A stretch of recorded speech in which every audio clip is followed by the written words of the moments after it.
Welcome to the Rim Break Rodeo. We hope this video helps. You start right away.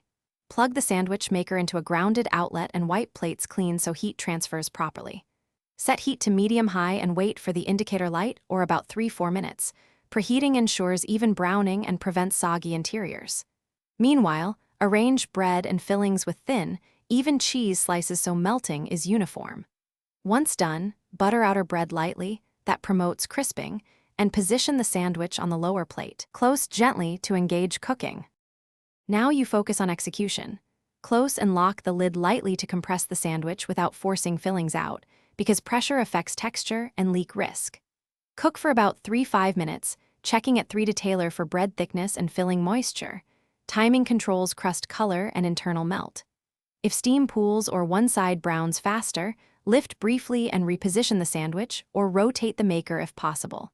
This balances heat and prevents hot spots, ensuring consistent color and a fully melted center. Finish confidently. Open the lid slowly to release steam and avoid sudden splatters, then use a non-metal spatula to lift the sandwich cleanly. This preserves coatings and prevents scratching. Let the sandwich rest for 30-60 seconds.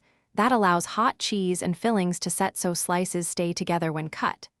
If you get leaking or raw centers, reduce filling thickness, preheat the plates longer, and wipe excess moisture from ingredients. This simple adjustment fixes most issues without. Thanks for watching.